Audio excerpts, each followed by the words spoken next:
And we're live. Welcome, everybody, here to the Lakers Lounge. I'm Anthony Irwin, joined tonight, as we always are, by Raj Chapalu after these playoff games. Unfortunately, this is going to be the last of such episodes for this season. The Nuggets beat the Lakers, and the Lakers season is over. We have a lot to talk about from this game. Obviously, we have a lot to talk about as we prepare for the offseason, and there's going to be obviously a ton of discussion there.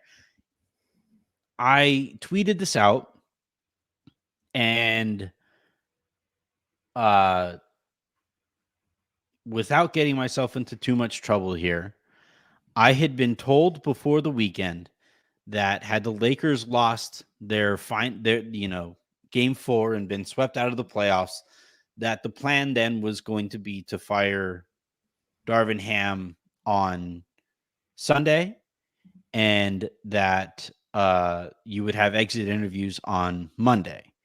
The Lakers obviously lose on Monday. They are apparently conducting their exit interviews post game with the players here. Is that That's normal still on the road? Like on the road to do no, that? That it's that's not. strange. You know, the Lakers wanted to go on vacation. It would appear, but they are doing their player exit interviews now. You would normally also hear from the GM responsible for this roster. He is not, I believe, going to speak tonight. He also has a huge decision on his hands.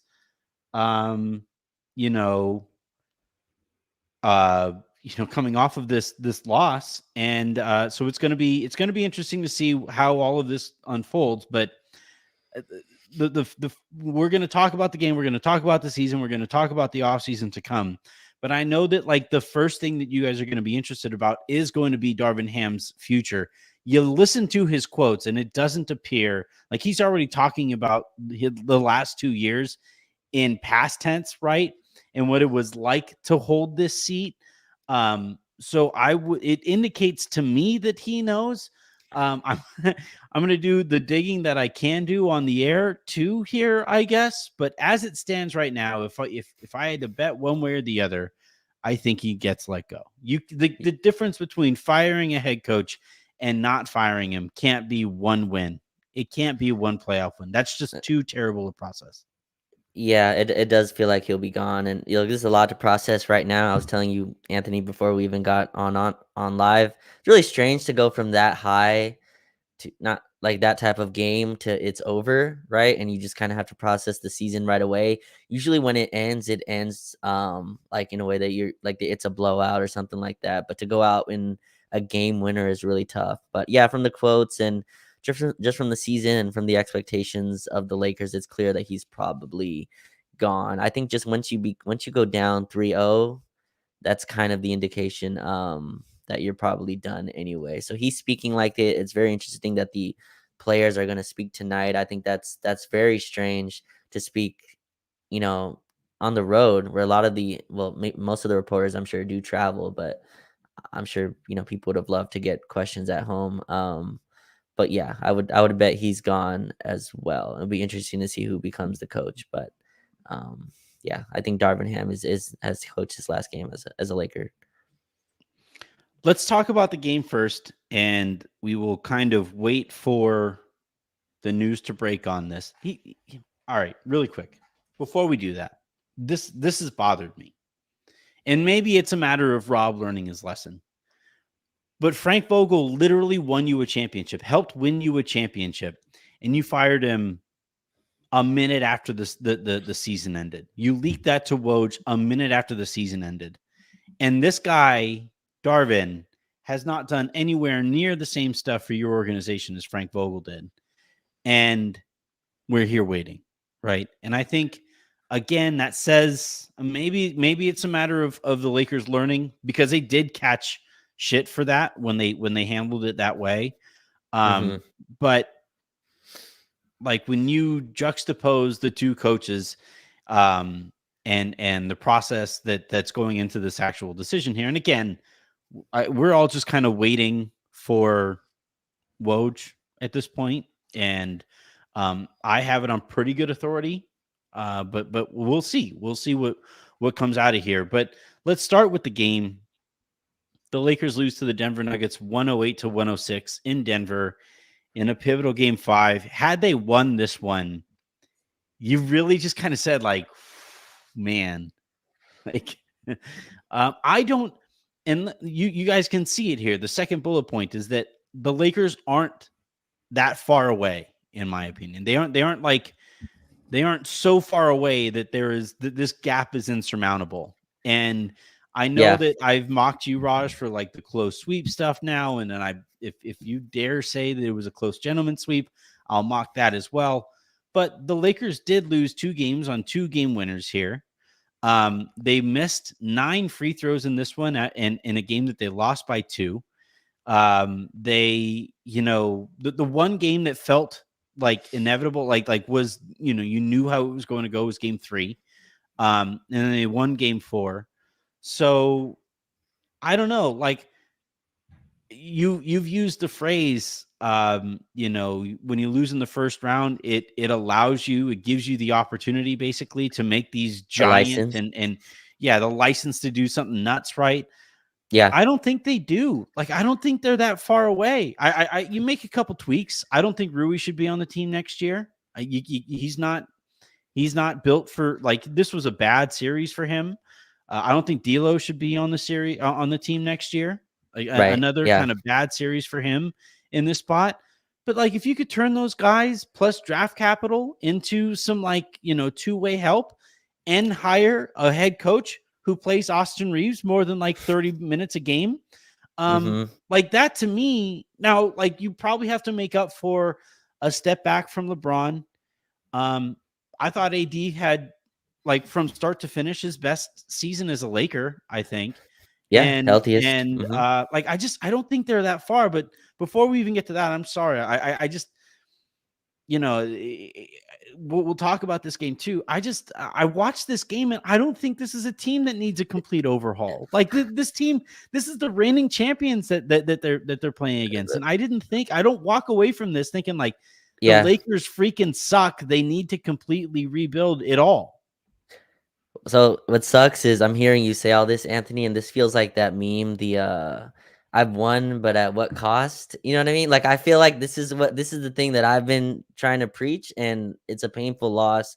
I was asking for Denver, and I was hoping to get my apology from Harrison, which I won't get since we lost, since we did No. lose tonight. But my point was I wanted to play Denver because they give you a lot of answers to questions other teams wouldn't have. And again, this is a heartbreaking way to go about it. But yeah, I think at Pickup Hoop is a great follow on Twitter, said that we led for 69% of the series. So like more than Not the nice. majority, right? And if you just look at it, I mean, 2 game winners in one series that ends in 5 to the same player, really on the same shot, like 2 different defenders, Yeah. obviously in 2 different coverages. The first time we switched, the second time we Follow him, had Eddie. 8. Yeah, and then the second time was 80 and a drop back with Austin chasing over. And again, Jamal Murray hits 2 one-legged jumpers to put you away. It does feel like we're close, and I think just what we kind of prioritize this summer will be important. I think you watch this series, and obviously it's very easy to come away with this going, we need more points. I think that would be the wrong approach, Anthony. I don't know about you. I don't know if you want to get Yeah. into this part of it now, but just watching this game tonight, Aaron Gordon had 5 offensive rebounds. I'm like 90% sure 4 of them led to threes. 2 of them definitely. One was a KCP 3 in the fourth quarter, late clutch situation. The other one was the Jamal Murray one that put them up 2. That almost felt like it clinched the game. So yeah, like I think we just need a little bit more high motor guys. Maybe that's just part of it is Vando staying healthy next year. We need a backup center, but I agree with you. I think we're close. I think it's very clear that at least, you Austin, LeBron, and AD, and I don't mean to throw Austin in there just to throw him in there. It's just I think it's very clear who are No, he kind of belongs big. there. He's their Yeah, third best player. Like, yeah, by but the way, the people who've given me shit for saying that all year, you're wrong. Okay. He's their it, third best player. I don't need to hear it it. Like, D'Angelo Russell might be more talented. You technically, could, like, yeah. if you value certain things and stuff like that. But like in terms of guys that, like, to use a phrase that Byron Scott used to use, right? If I'm talking about guys that I want in my foxhole, it's Austin, and it's not fucking close. Like It's not. it's not close at all. Yeah. It's and when you're looking at this roster, and this is the thing, right? Going into this offseason, get me more foxhole guys. That's all I'm asking for, because Yeah. Rui didn't belong there in this series. Vando obviously hurt, so that's kind of, you can't talk about him there. I thought Torian showed that he kind of belonged there. Like, if the Lakers could find a way to like in a smaller role than he had to play in this series. But like I will, I would love to basically like go back and find all of the people who yelled at me all year talking about D'Angelo Russell and Austin Reeves. And I would love to shake all of you individually, like every one of you. I will show up at your house just to shake you and say that this dude's a bit like, I was begging for this guy to get back into the game, begging for him. And I felt like I was begging for him to get back into the game all fucking series. Yeah, all He series, plays 34 minutes in this one. He played 33 minutes in the one before it, and this is your third best player. And so like when we're talking about like why Darvin Ham is talking about like holding the job in the past tense, that's why. It's because of crap like that, because all over the course of the season, he hasn't believed in this team's best players. But like, this game, you think about the stuff that Austin had to do in this series. He guarded Jamal Murray. Like, I think he probably spent more time on Murray than anybody else in the series, right? The only person who might come close is Gabe Vincent, but I don't think Gabe Vincent played enough total minutes to actually get into that conversation. So he's guarding Jamal Murray there. He's handling the ball down the stretch of this thing. This is an undrafted player who's making $12 million a year. What's Jamal Murray making this year? He's like $38 million, I think, like off the top of the head.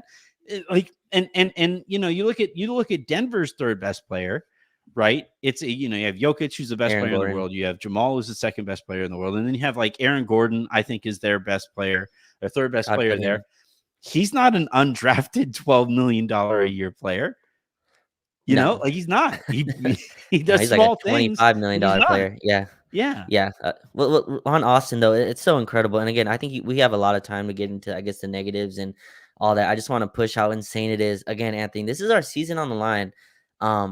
Austin playing 33 minutes. He finishes a +1. He shoots, I believe, he shoots almost 50% from the field. But our offense down the stretch is going through Austin Reeves. Like, I think we were live on playback. Like, give it to LeBron. LeBron's like, I'm dead.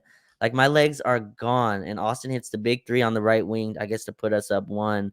And then hits 2 mid-range jumpers. Just incredible that, like, that's our offense still down the stretch. It's just Austin AD pick and roll, kind of having, a guard that we trust to put it in his hands. So, again, like, that may be the series, really, that Austin not playing enough. You talked about Jamal Murray. 13 for 28 for Murray. He had 1 free throw in this game. He gets 32 points on 28 shots. I mean, that's kind of what you are living with, right? Like, if you're going to give something up, the amount of the efficiency that he scored is kind of what you have to live with. He really didn't shoot well all series, and I thought Austin did a fine job on him. I don't understand the minutes down the stretch, but yeah, I think Austin's one of your dudes just going into next season. I think, we'll see with Vando. I still have I would have loved to see Rui in this role for more than, the 20 or 30 games that we got of it. I would have loved to have a little bit more experimentation with that. But I mean, we messed up so much this season, Anthony, like early in the year, bringing Austin off the bench and then having Austin run his own units where we just told him to ISO at the top. Like, we wasted so many games that should have been reps for the playoffs that just became wasteful because they were, How many minutes did Cam Reddish get in this thing? 0. Like, how many minutes? Like, he was hurt. He was hurt, yeah. Like I don't actually believe that he was hurt, but he was hurt and not available in this thing. But he wasn't going to play anyway. Like, he wasn't going to play. That's why he says he's hurt. And like, how many games did we waste on Cam Reddish starter? Not Cam Reddish like rotation, but starter. Yeah. Like that's the stuff that, like, and again, like, as we get further and further from this game, we'll talk about the rest of the season and all of this stuff. But like, playing Austin 34 minutes in this is fireable. Like, it really is. Yeah. We are joined by a special guest. It is not Harrison Frost, so you don't have to worry about that. He is not going to come on and demand that you apologize here. We are joined instead by our dude Aaron. How you doing, buddy? What's up, Aaron? Boys. How you holding up? How we feeling and all that stuff?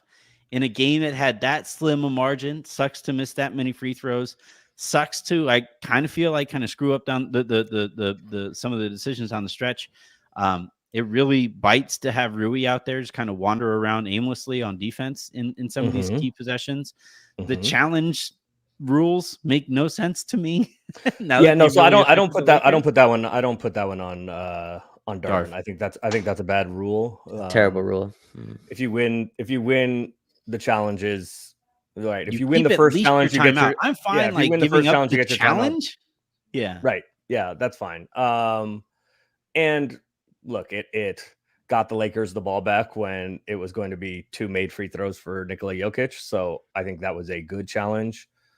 The timeout sure would have been useful after Jamal Murray made his game winner, or it may have been useful before that to tell the guys that they had a foul to give and could have fouled Jamal Murray before he got to the game winner. But yeah, I don't fault Darvin for that challenge. I think the challenge was good. No, I have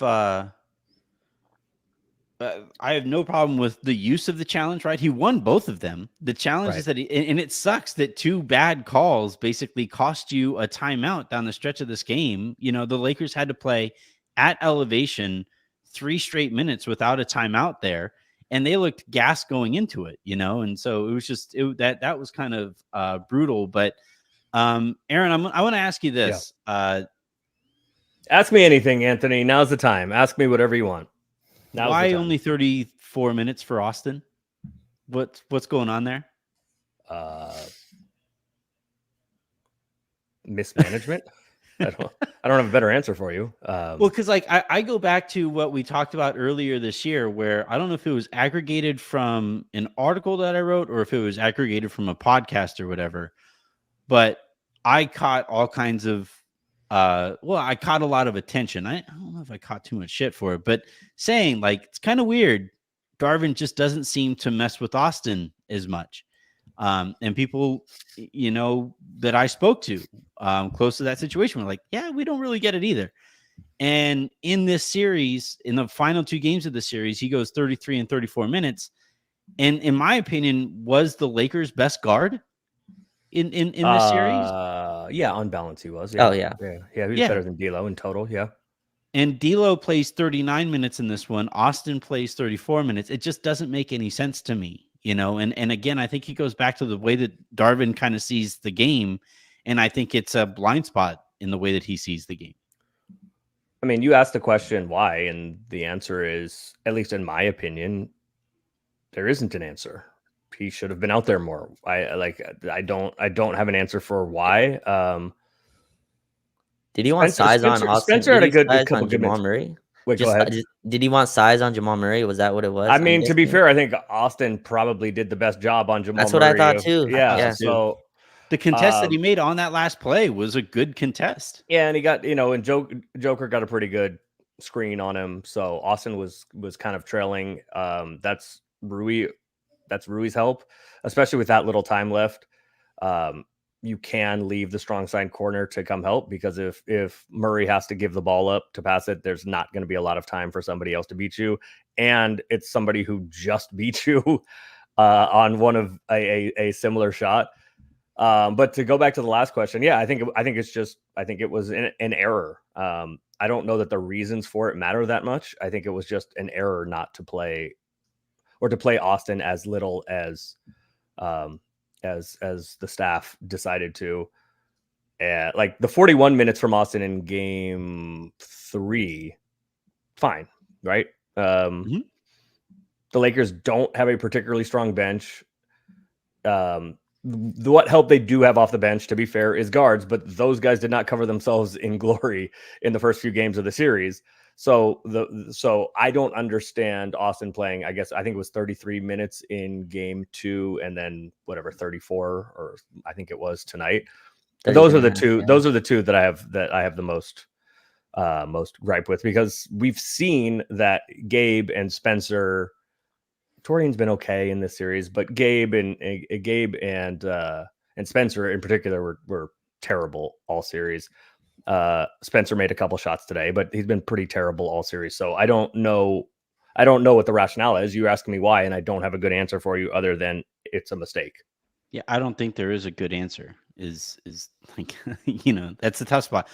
Here's what I do. I think this is a fairer and better question to ask both of you, frankly. But Aaron, I'll since I kind of screwed you with that last question, I'll go right back to you here.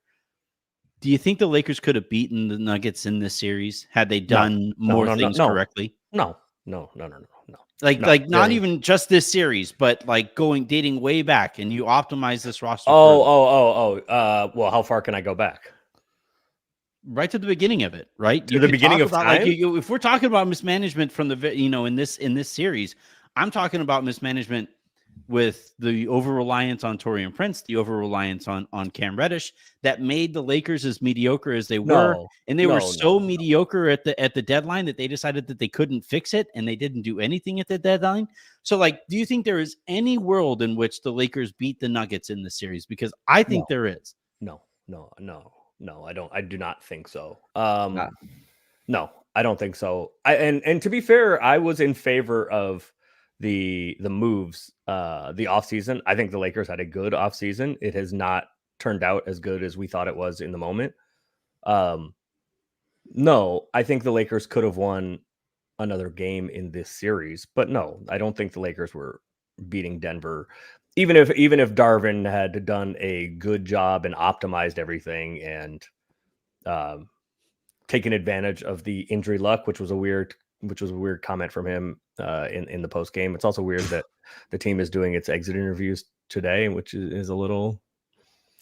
Why is that? I'm going to leave it alone. Like, why are they doing it? Vacation plans. No comment. Vacation plans. We could say it. Like guys want to go on vacation. That's not what it is. I mean, yes, guys want to go on vacation, but that's not what it is specifically this time. But comment is going to be my official answer. But yes, guys do want to get to their offseason. Eventually, we're going to get an exit interview from Rob, right? I would imagine. Yeah. I mean, and I don't know if this officially counts as the exit interview from Darvin. I'm not sure. I know it is from the guys, but I don't know if it is from Darvin exit interview. I did not say that at all. That is you yelling into the wind, brother. I did not say that at all. No, but Raj. But no, I do not think. I do not think there was a world this season where the Lakers beat. And I think Raj disagrees. Yeah, and I think I'm going to be like smack dab in between where you guys. You're gonna be Darius. I don't know how you look at like the Lakers led for 69% of the series. They had a 20-point lead in game 2 with in the third quarter with like 6 or 8 minutes left in the third quarter. They had huge leads throughout this series. I think if you switch a few things on the offensive end, if you hit your freaking free throws tonight, you probably win tonight. Game 3, I kind of give. It felt like we quit after halftime, but all the other ones we had big leads. We had a 13-point lead in game 1 and like I think third quarter. 20-point lead, like I said, in game 2, and then obviously we win game 4. I think there were points here. I think Denver was clearly the better team. I just think at least we showed we're not so far under the bar. Like even though last year I would always call it a close sweep or whatever it is, and I know that goes against everything you guys believe in, but like as I was calling it a close sweep, it still feel like in this one we had more leads. And I feel like we had a better chance if we just got a few offensive rebounds. If every MPJ shot didn't go in. He had 20 threes this series. Like he had 20 made threes. Yeah, but in 5 games. It's Raj. It's the same thing, at least in my opinion. It's the same thing. You can do the same thing in the regular season, which is like we should have won this game, and if one break goes here, okay, sure. But this is fandom at its core. That you eliminate the breaks that you got, that the other team's fans are saying, like, if we just like, how did that happen? And when you lose those games during the regular season, that is just showing you the team is that, right? This is a good basketball team. The Lakers are good. They're not very good. They're pretty good. And and a pretty good basketball team just got beat by a really good, maybe great basketball team.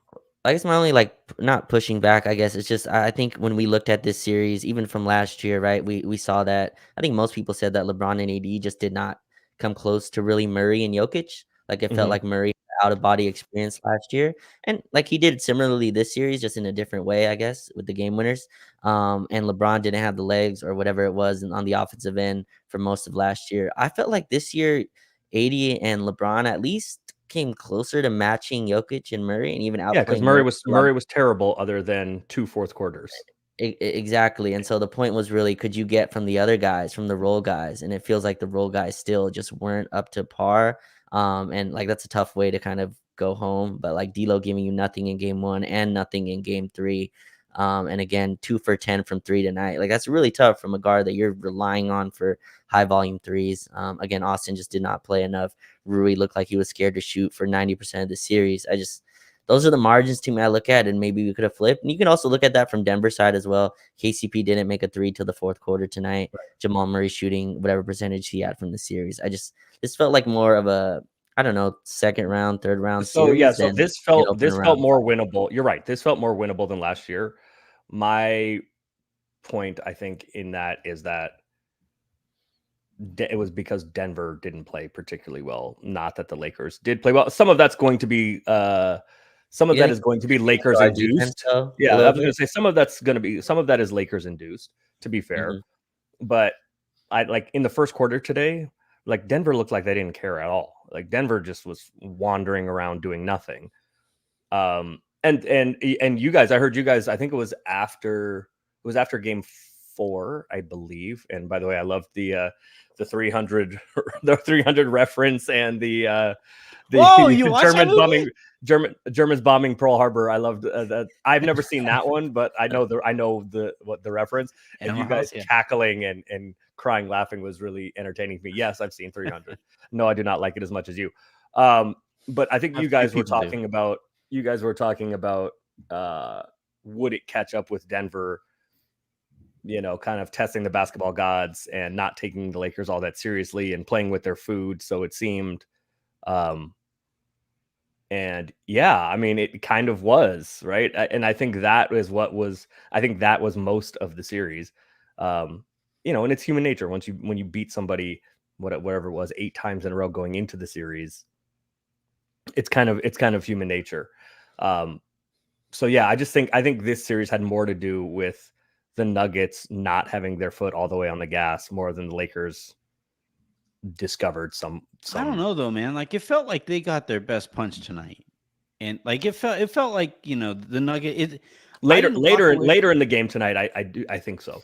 You felt that way early? Like the Nuggets were just like LeBron had a few steals, and I think it was maybe 3 steals in the first quarter, and they were just like Joker just throwing the ball to Joker just throwing the ball to LeBron, did like at a skip pass that he just threw to LeBron for no reason. I don't know.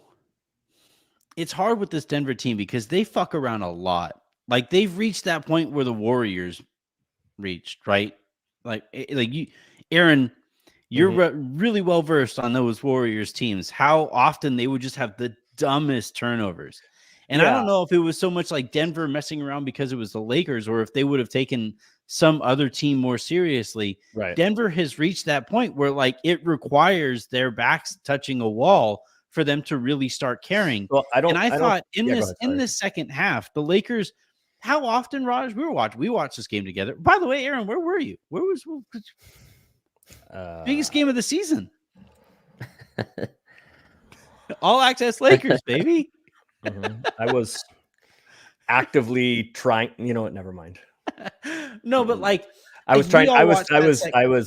No, never mind. Go ahead. Continue. We were. Yes, we were all watching that. We all watched that second half. I didn't. Yeah. I never felt in that second half like Denver was just playing with their food, and the Lakers were like mercifully staying in it. No, I thought the Lakers got their best punch, and it took another Jamal Murray game winner to end it. Right, another one. Right. To quote DJ Khaled, who I don't really know Another what one? he does in life, but like I Quite like well. I That's what he does. he does whatever he does it really, really well. Quite well. That is what he does quite well. I honestly think a big chunk of the DJ Khaled thing is like people marvel at the fact he's an actual sphere. Like I think they're shocked at like, wow, that guy is actually a handball. But like, no, again, I do think that there is and this is where I'm gonna like wind up split right down the middle between you guys, right? Where Aaron, you're saying you don't see a universe in which the Lakers beat these guys. No, not like there's no universe, but like no. I don't think the Lakers could have done anything after this summer, like during the season, that makes them on par with the Nuggets or like all right, here's 60-40 against or something. Here's a hypothetical, right? And I think no matter what the Lakers would have done, they would have entered this series heavy underdogs because they should be. The Nuggets just won the championship last year pretty damn good. and returned their core. Pretty damn good. Nuggets are pretty damn good. But like if the Lakers basically don't fuck around as much as they do at the beginning of the year, and you figure out a way for D'Lo and Austin to get on the same page together more quickly this year, you get Vando more minutes earlier in the year somehow, and you figure out some ways to utilize him and optimize him more, like in the way that they were right before he got hurt, unfortunately. Now, look, he gets hurt, so it doesn't wind up mattering. But the one who really, really hurts, the guy whose season really, really hurts is Rui, right? He's the guy who, at the beginning of the year, Torian, gets the nod to start over him at the beginning of the year. And essentially, because you have Vincent out, right, or bad, and then you have D'Lo and Austin starting, those second units were basically like, dribble, Rui, save us. And I thought it got him off to a really bad rhythm early in the year. He got dinged a couple times, right? He kept getting hit in the face for some reason this year. And then by the time that he finally started starting, that's when things take off because, wouldn't you know it, playing your most talented players tends to help you out.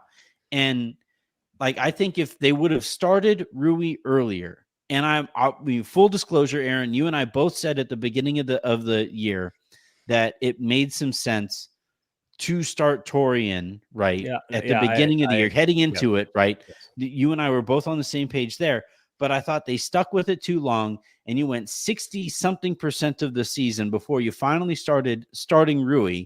And I just don't think that there were enough reps there with Rui starting for them to develop counters, to develop ways to more consistently involve him in the offense as anything other than a break glass in case of emergency option with 6 seconds left in the shot clock, or as a spot up shooter. I thought that they could have done more, and this is where this is the culture aspect of it.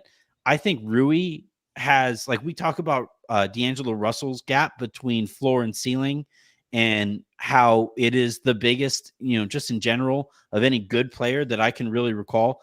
Rui's gap between floor and ceiling defensively is astronomical, and they need to find a coach, whoever it is. If it's Darvin, I don't think it's going to be, but if it's Darvin or somebody else, and if Rui is on the team next year, they need to find a way to get this guy to focus consistently defensively so that he isn't a complete nothing in some possessions, and in other possessions can actually really help you.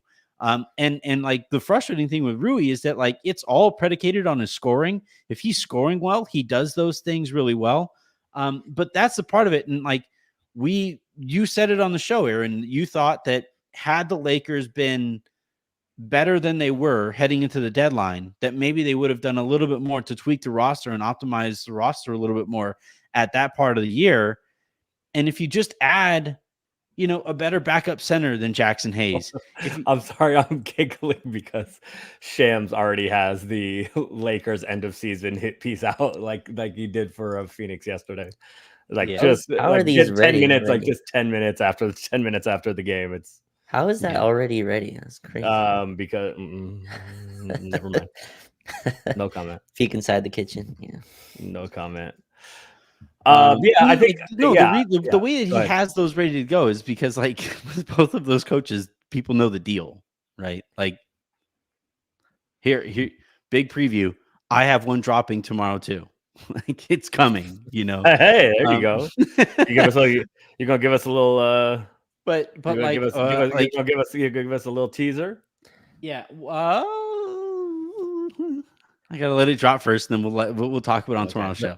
All right. But yeah, I find myself kind of split. I think I'm closer to Raj. Because I do think that I think there's a realistic world in which the Lakers beat the Nuggets. And it that's what makes this series hurt as much as it does. Last year, honestly, Aaron, getting knocked out by the Nuggets the way that they didn't honestly hurt anywhere near as bad as this one does. It didn't. So like that one is like you won a couple series, you're playing with house money a little bit, and the Nuggets were just better. They still had Bruce Brown. the Nuggets are still just. There wasn't the reliance the Nuggets are on still Christian just Brown. better. The Nuggets are still just. The Nuggets Yeah, are still no, just better. but like everybody, this is even the Nuggets people that I talked to before heading into the series said that gap had closed coming into this one. Yes, no, I agree with that. The Nuggets bench kind of matched the Lakers bench for futility here in the series. The Lakers bench didn't do a whole lot either. Peyton Watson hit a big three in the fourth tonight, but no, the Nuggets bench didn't do a whole lot, and they definitely did and will miss Bruce Brown and Uncle Jeffy. But no, I don't. I mean, there's still a gap there. And I think the interesting thought exercise is, but it's not insurmountable. No, what I'm saying is here's what I think is interesting though, because what you're suggesting, if the Lakers had done a better job in the regular season preparing their best punches, right, getting their fastball tuned up for this matchup, they would have been better in the regular season and had a different seed, and probably not had to face the Nuggets in the first round. I think the interesting question, though, becomes then, I think one of the reasons the Lakers got swept last year was because AD and LeBron were out of gas, having to play them in the Western Conference Finals after going through Memphis and Golden State. So I think that it was to the Lakers' advantage to play the Nuggets now, when you're going to have LeBron and AD as fresh as they're going to be. And like, look, the Lakers had Darvin had the comments about, I don't like Darvin's comments about what has to change next year, injuries. The Lakers were much healthier than anybody could reasonably expect. And tonight, the Lakers literally had their entire roster. Well, no, that's JHS was not available. But outside of JHS, the Lakers literally had their entire roster available. And so I don't want to hear the injury thing. And it is unlikely that you are going to get another season like this from LeBron, AD, D'Lo, and Austin, your four best players who all played. And by the way, I think Austin's probably better than D'Lo, but whatever order you have them in. And Rui, maybe Rui's fifth, maybe he's sixth, maybe Vando's fifth, but like Rui missed some time and Vando missed some time. Those are probably your fifth and sixth best guys. But 1 through 4, and the two dudes that really matter all played. Austin played every single game, right? And AD played 70. So like that just kind of rings hollow to me, the injury thing. I do think there is more of a gap between the Lakers and Nuggets, and part of it's matchups too, right?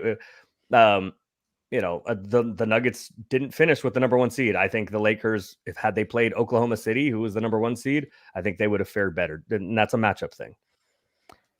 That's why, like, when I go back and like, I know people want to speak about Ham. I don't want to put the body in the casket yet or have people deal with dead bodies. But like, I think like, when you go back to this season, and that's the part that's the most frustrating. You talked about the healthiness of LeBron, of AD, of Austin, and most of the guys really, other than Vando, you had a chance to at least gain, like, to build on the continuity from last year. And I feel like we didn't, right? And a lot of where I see that the most, Aaron and Anthony, is our defensive coverages. Like the amount of times we doubled Jokic, like I think when we didn't need to, like we doubled him off of when he had AD on his back, extended free throw line, and Torian comes to double. And like we left MPJ and Jamal Murray for threes. And it just felt like we had so many lineups bundled together. We were trying to make Spencer Dinwiddie and Gabe Vincent work together.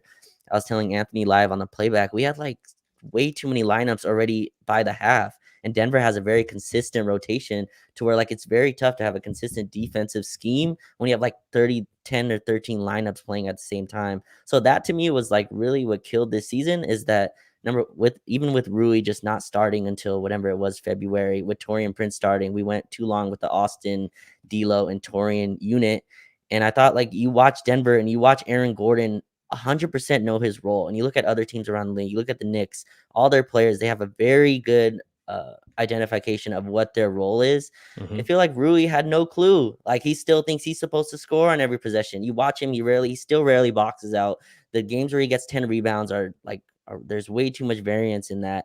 And I think that's where like the gap is and where the margin is. If we had Rui in this like defensive minded kind of big physical role, I think like we're a different team. And that's where I think I would like us to focus this summer is to go get more like motor, high energy kind of forwards.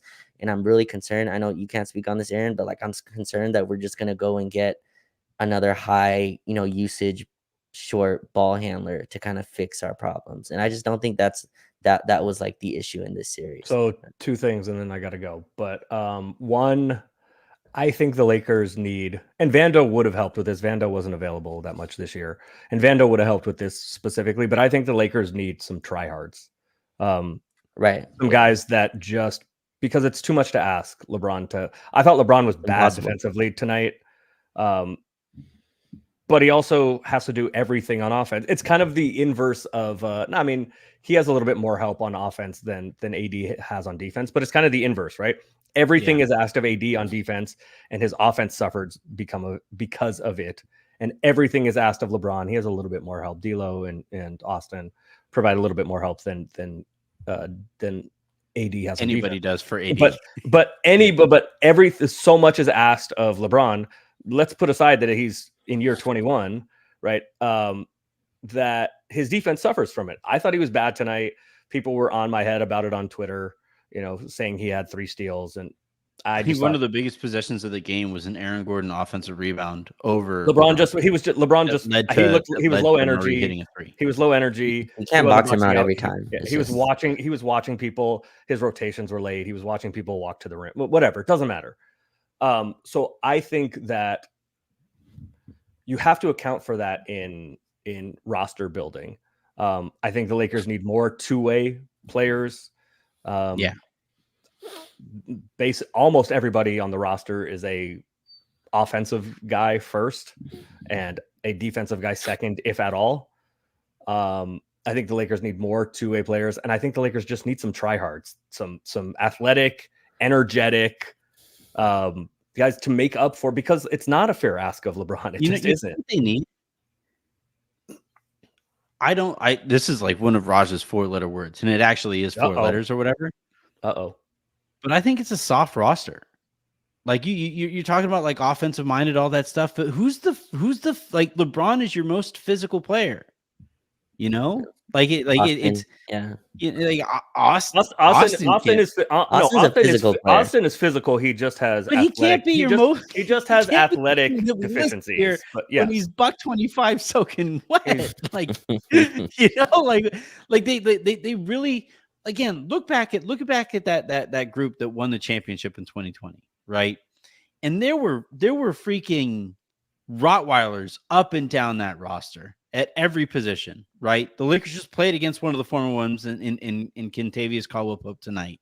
You had Caruso on that team. You had LeBron I think at a better physical state than he is right now, right? You had AD. Certainly. You had Dwight. You had Markieff Morris, who at any moment, like he didn't matter. He could have beat the shit out of anybody, right? Like he could have got maybe not, but he wanted people. He could have been thrown out of any game. Yeah. Nobody would have cared. And that that's a weapon. Like when it's the Bobby Portis thing, right? Like everybody saw what happened to Nikola Mirotic. Nobody wants to test Bobby Portis. Nobody got crazy eyes. Yeah, and like Bobby Lakers, Portis got them I hope Steve this, Blake crazy eyes. Yeah, I hope I like this Steve Blake offseason that the Lakers find a way to get some crazy eye to him. So get somebody there who like will occasionally throw the occasional cheap shot. So like one tonight, more thing the Lakers, before I gotta go. Okay, go ahead. Yeah. So the other thing though is to Raj's point about all the lineups, and it did, and to Anthony, to your point earlier, it felt like Darvin was searching for stuff, and Denver knew what they were going to, and the Lakers didn't. Right? It looked like Darvin was searching all year. To be fair to Darvin, who was he supposed to like? Who was this magic bullet that was supposed to help? Like, who else is he supposed to play? Right now, to that point, that's also why Austin can't play 33 minutes.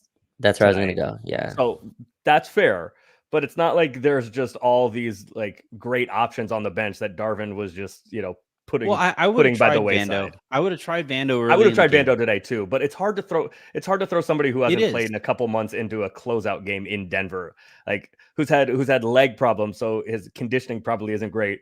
Go play in the altitude and chase MPJ around, or chase Jamal Murray around. That's a tough. So there's a quote going around right now from Mike Malone. Quote, I think Darvin Ham is a hell of a coach. It's not an easy job. I think Darvin does it with class, blah, blah, blah, blah. Oh boy. Dragonfly Jones. He goes, this is tampering. Well, on that note, boys, I appreciate you having me. I love you both. We'll talk soon. Hey, well, no, before you go, Aaron, okay. Say, because I am gonna give my thank yous and stuff over the course of the show. It's certainly at the back half of the show, but I do want to say, when I was laid off and when I was getting back on my feet and then coming off of Blue Wire and then leaving to Odyssey, no matter what it's been, wherever we have taken what we used to have at Silver Screen and Roll to whatever it became at Blue Wire with the lounge, and then what it is hopefully going to become here this upcoming off season.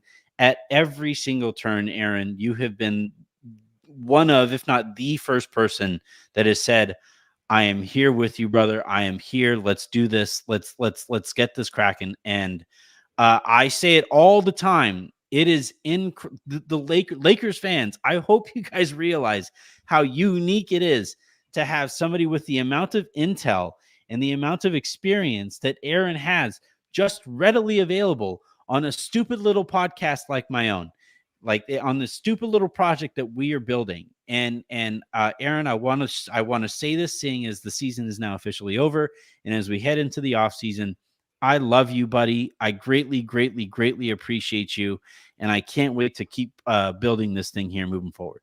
You're gonna have me emotional here. I love you too, and we'll keep it rocking. So I'll talk to you both soon. I'm gonna call you like in 15 minutes. Okay, all right, fine. If I don't answer, you'll have a good guess why. I'll know why. I'll know why. Yeah.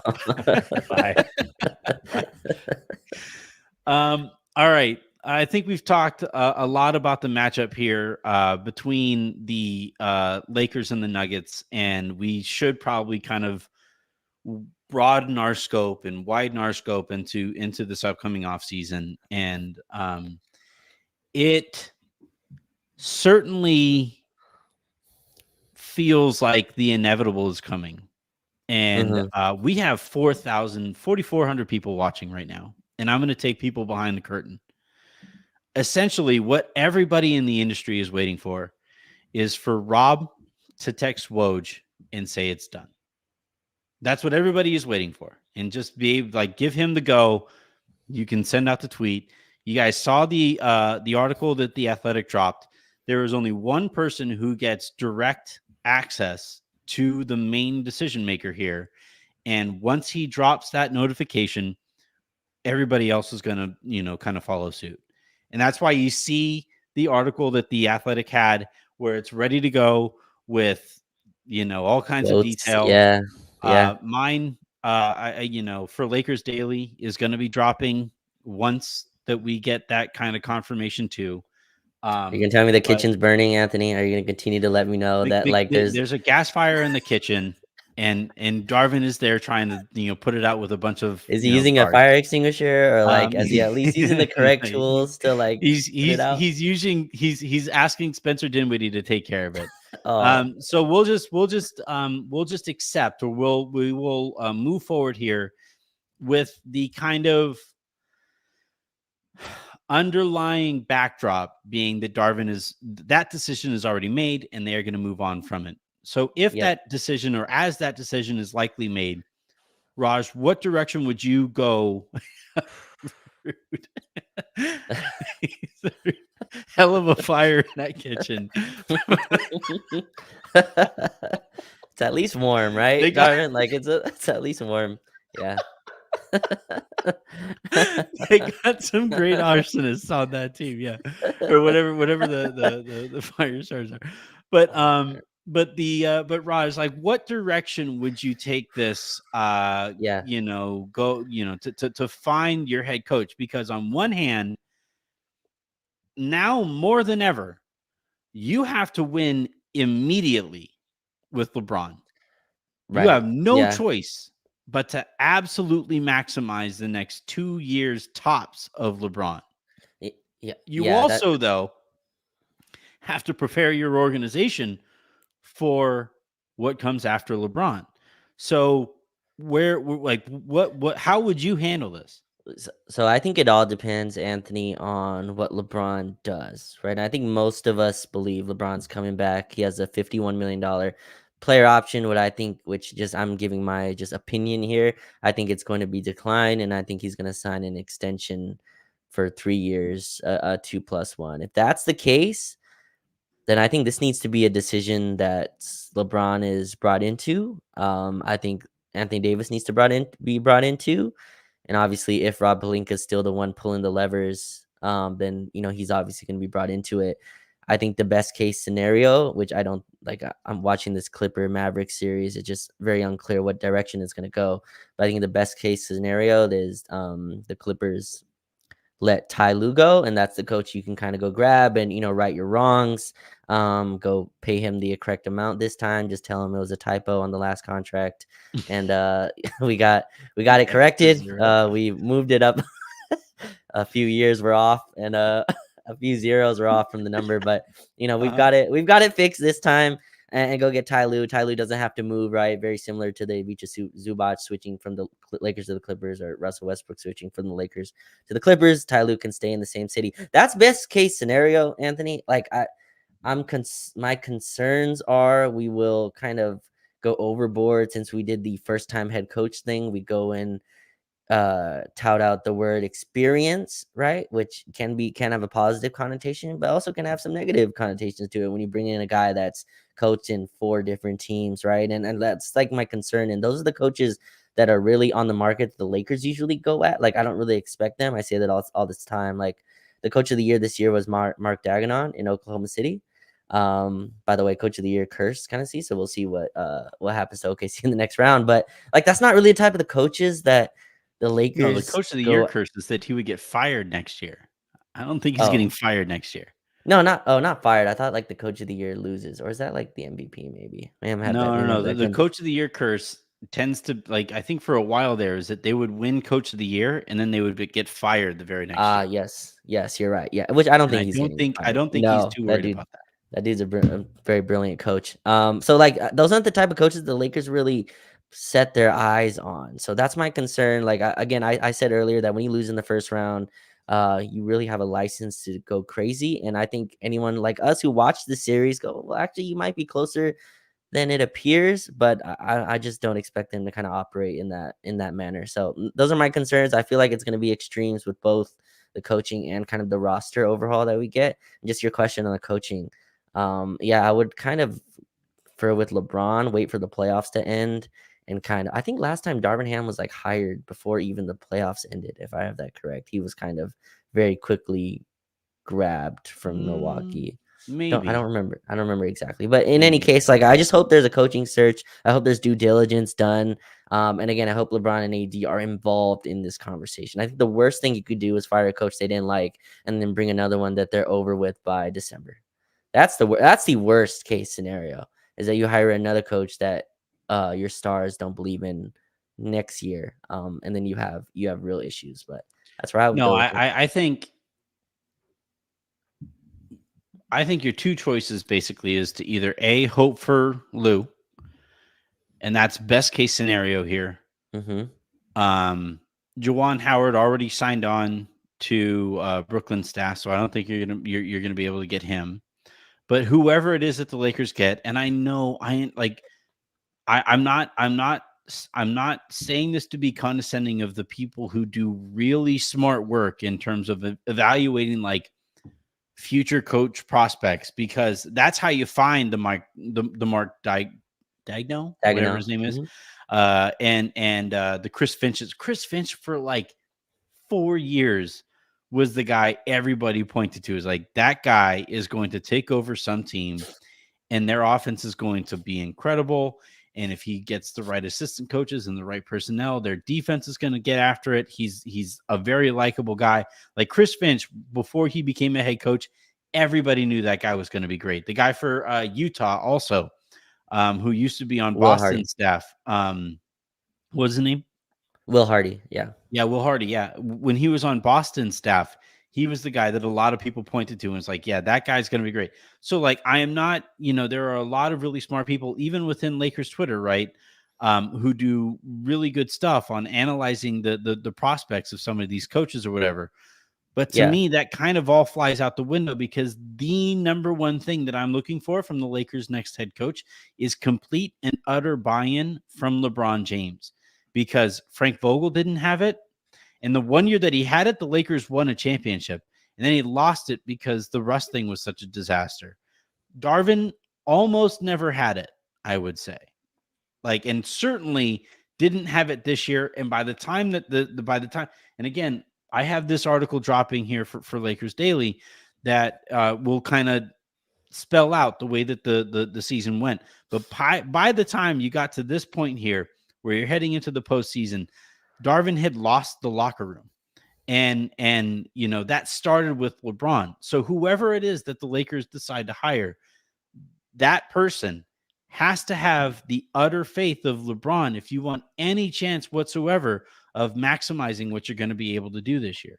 So let me ask you a question then on this, Anthony, because I think this is really tough. What we're asking for, right, is trust from LeBron. And that's just not something you can quantify, right? Like how can you measure that when you're evaluating a coach, right? Like you can do it on the accolades, but if you do that, then you're going off of stuff that really those things don't always lead to a good coach.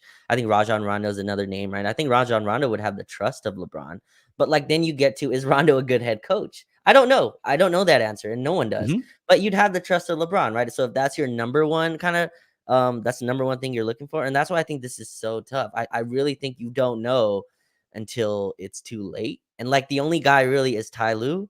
That's the real answer here. Everyone else that's available this summer, like Mike Budenholzer, does he have the trust of LeBron? I mean, I don't know if the Bucks actually and Cavs ever played while he was, in charge. So I really have no idea if that's a guy that he would trust. But the other guy, what's his name? Fizdale, who's kind of fizzed out of the league in terms of as a head coach. Yeah. That's another guy LeBron, I'm sure, really buys into as his guy from Miami.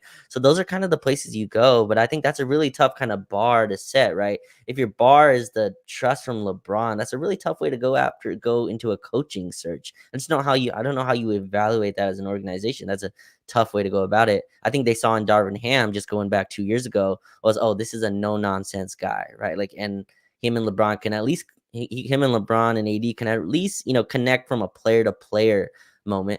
But we saw very quickly, like, if you can't make the right adjustments and the right moves, it's very tough to kind of keep your kind of composure here as a Laker head coach. So I just don't know how you go into a summer and kind of evaluate it by having a trust of LeBron. That's a tough way to go into a coaching search.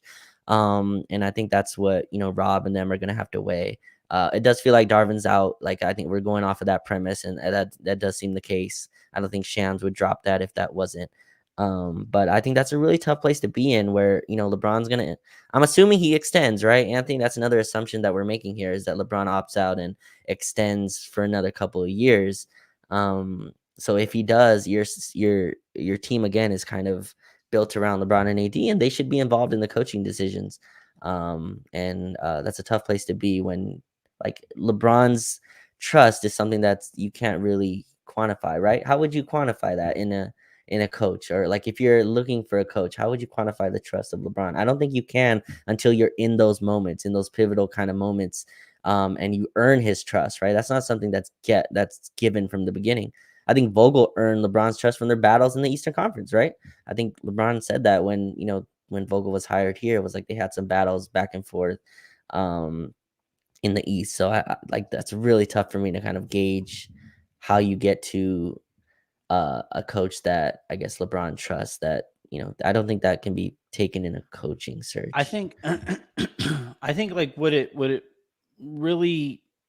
what matters here is that LeBron is more involved in the process, because he was involved with the Ty Lue thing, and then they lowballed him, and then they did the whole J Kid thing, and you walked away from that coaching staff with Frank Vogel, who I'm just going to tell you, LeBron was pretty apathetic towards Frank when he got there, and then the team really kind of took off, and he saw that opportunity to win a championship there, and then by the time Frank was gone, he didn't have kind of the belief of a lot of the people in that locker room. And I think that like if you involve LeBron more in those conversations to get your next head coach, it increases the likelihood that you find somebody that LeBron finds some buy-in with. And I just like, I don't know, he wanted Handy when they hired him, and I know Rondo is going to be kind of a popular name right now. For one thing, I don't know if you can hire Rondo given some of the stuff that's gone on with him off of the court. Like I don't like that stopped them from hiring Jason Kidd back when they were getting ready to hire Vogel. So like, that matters to Genie. So like I don't know. Like I'm really curious to see where this goes too. The other part of this, like I talked about, the notion of getting building a more physical roster and getting more guys who are more willing to mix it up on both ends of the court. But I think a bigger kind of and a more important macro level question about team building here moving forward is, how comfortable are you going all in to try to extend this window with LeBron and AD that, so it's going to be a 40-year-old LeBron next year. We just saw Anthony Davis not able to use his left arm in the second half of this game because Michael Porter Jr. bumped into him. Like, and it's not, this isn't to call him soft or anything like that. I think people got carried away there, but it was weird, right? Like, we can all acknowledge it was weird that like he got bumped into and was lying face down on the floor as a result of it and couldn't use his left arm. He was a -4 in this game. And I think some of that had to do with the fact that like he couldn't use his left arm after getting bumped into by it wasn't Jokic, it wasn't Aaron Gordon, it was Michael Porter Jr. So like, how comfortable are you going all in to extend this window? So I think they got to choose, right? And I think I saw enough, Anthony, from LeBron and from AD that I'm still going in with this window. I think AD showed, and the shoulder thing aside, again, I have no idea what that was. Maybe, someone from like a medical staff can kind of explain what happened there. But for the majority of this series, AD, like a majority of the playoffs, even AD played like the second best player in the world. He just happened to go against the best. And that's a tough place to be, but that's where I think if you can just look at this series and look at all the series going on in the league, AD was incredible, and his ask is monumental. And that's one of the things I would like to do this summer is kind of, I think there's kind of misconception that those two needs like scoring around them. I honestly think they need defense more than scoring. Like I would lean more to defensive help for both of them, honestly. I think LeBron can still kind of get to the basket and get his offense going when the team needs it. I think where he can't like pull inside that tank is every possession boxing out a guy like Aaron Gordon, every single time being the low man and help. AD again having to be the center for 95% of the season again, because the two centers behind them, number one is the offensive lenient one in Christian Wood, and the other one is Jackson Hayes, who just was not consistent enough, getting him a backup center. But no, I'm still pretty confident. I'm gonna be as most people. I'm not going to predict the fall of LeBron James. Like he showed again that he's still at this level. He showed again he's a top 10 player in the league. Wherever you rank that is where you rank that. But him and AD still being top 10 players in the league, I think that's something that you can really build a team around. And I think we spoke this whole podcast they kind of have a team around them. I want pieces picked off, and I want to build upon the kind of core pieces instead of kind of flip this all again and kind of flip the whole style of this team. But I'm still pretty confident. Again, I think LeBron and AD showed that at the highest level of games, like they played their most games ever, and that's the part you have to take into this. AD played 75 games. I think LeBron also hit the 70 game mark. But if you can get them a couple more defensive pieces, if you have a coach that at least played the right guys to start the year, a little bit more focus on rebounding, on motor, some guys to kind of help that as they gauge the regular season, you probably end up with a few more wins, and maybe you're not in this matchup. But no, I think I'm still confident in it. But I want the team to choose, Anthony. Like, if you're going to the summer and you re-sign LeBron at a 3-year 180 or whatever that extension is, then you're going all in. 3 years to win a championship. You have 3 years, like you have 3 first-round picks to play with this summer. Like, Yeah. don't get cute.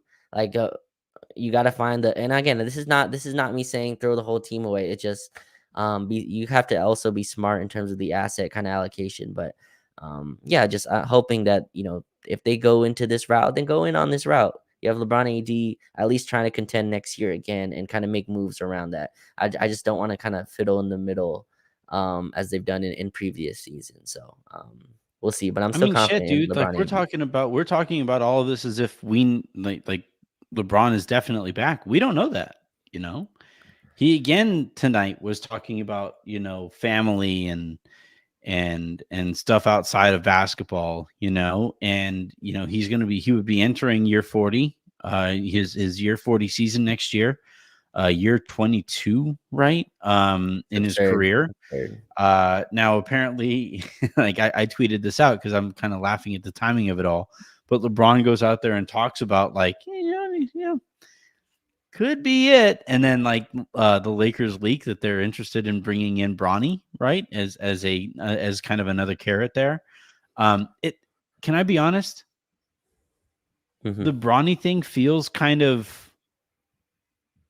Cam Reddishy in that like I think Bronny obviously has a much brighter future ahead of him in the sport than Cam Reddish does, but like it feels like, hey, we'll give you a roster spot at the end of the roster. We'll go out and we'll draft a guy in the second round and we'll see what we could do to bring this guy in here to like Bronny also a clutch client hilariously too, right?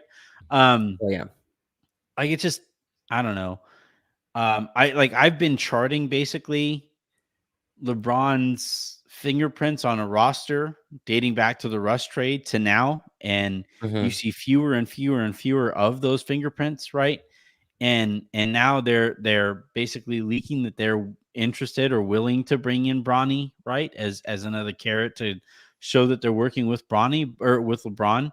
But like the places that they need to work with LeBron is the head coach, right? Like whoever they bring in, like I'm sorry. I don't care what kind of an X's and O's genius that they bring in. It doesn't matter if LeBron doesn't buy in because we've seen this year that there are stretches where LeBron's going to be like, well, yeah, you could run that. We could run that, right, Darvin? Like we could run this, but or we could run this other thing, and I like that's going to be really interesting to see here. But we'll see what that looks like. The last question that I have for you here, Raj, before we kind of batten down the hatches for the offseason to come is I think a decision has to be made with Anthony Davis. Is he a center? Or is he or do you want to bring in a center that like is he a full-time center? Or do you want him at do you want to lower that percentage down so that you can be a little bit more physical throughout your roster? I always say this, and I just feel like, and this has gotten kind of construed because of all the player podcasts out there. Like people are giving less and less thought about what players think, right? Because so many player pods say so many like preposterous things. But if you talk to Anthony Davis, I think it's important to have the perspective of the guy that's actually doing this stuff. And AD is very clear when he talks. He's like, I want to play forward at least a little bit. Help me help you, right? Help me get through the regular season. And for the last few years, the Lakers are like, nope. Here's Carmelo Anthony. Here's DeAndre Jordan. Here's Jackson Hayes. Here's Christian, and Christian Wood I think is more of a AD kind of signing as well. Like I think that's the one that AD was very happy to have on board. But I would at least like a forward that can play next to LeBron and AD, and maybe that guy's Rui in a more like full season mode. But I would like another big kind of center that can play next to AD that can preferably hit a jump shot, but if not, that at least rebounds and it protects the rim, right? Like that dude, that's the two things he needs to do. I don't want another center that just shoots threes and is like a Nurkic, or something like you need a big man that does the dirty work things. It's too much of an ask, and I think we've seen this with the Suns, we've seen this with the Lakers, and we've seen this to an extent with the Clippers.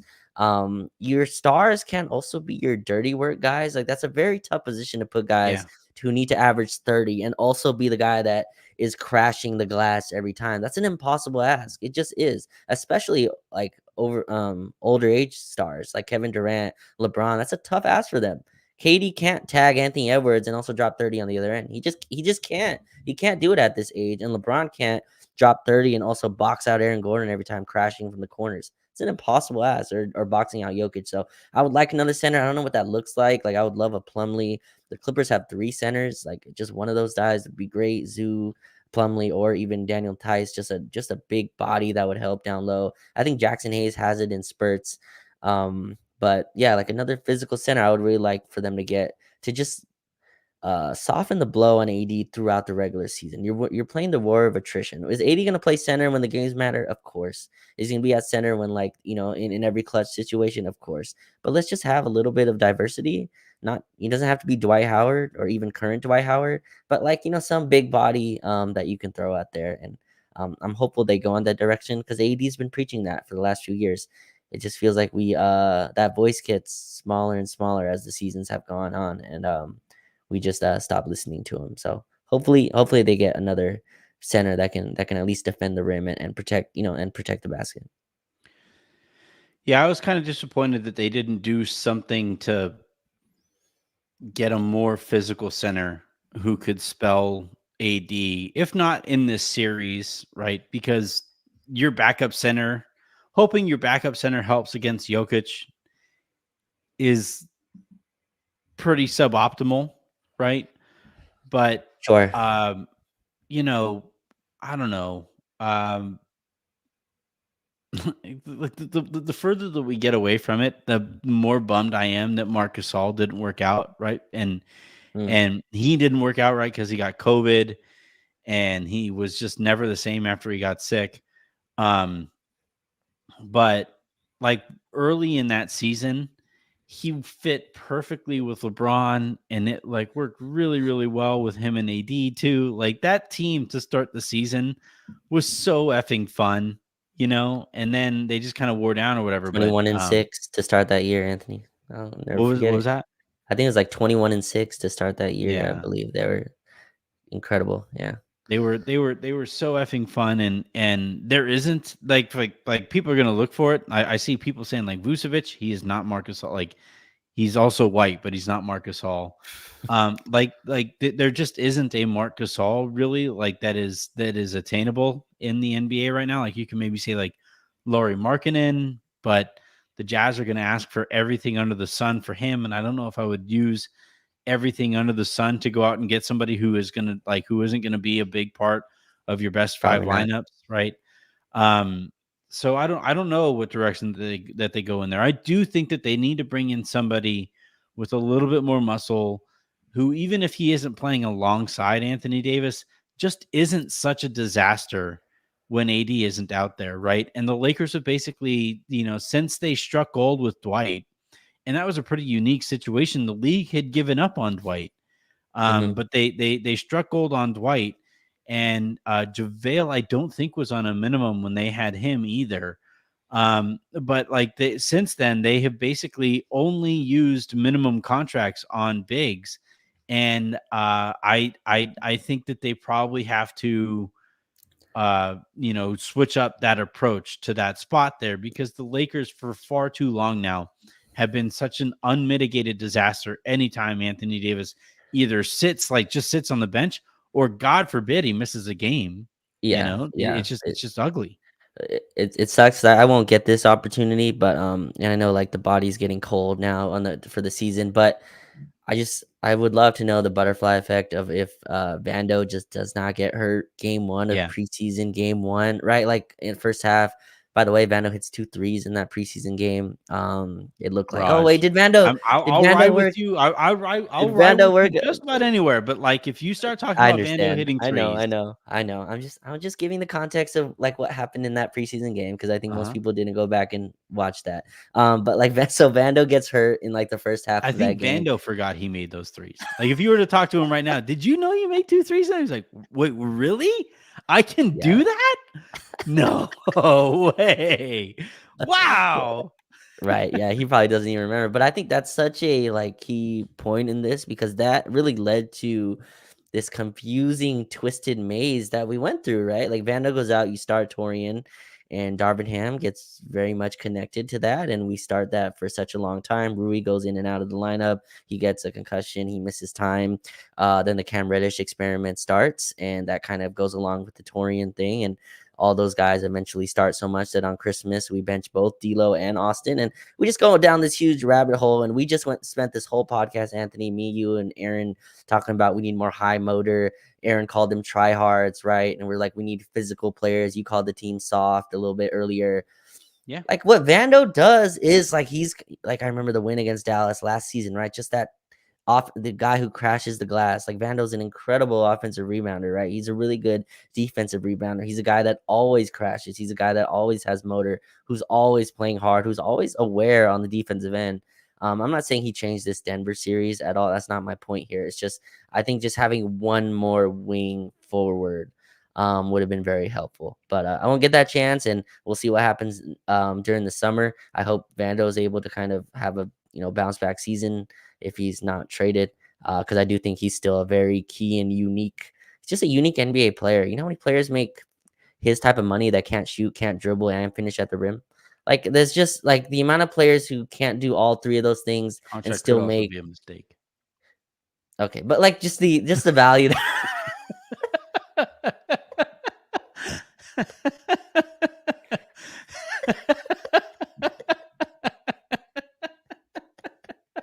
I've been using On that that as a note, positive, and I never like flip that. Like, well, maybe.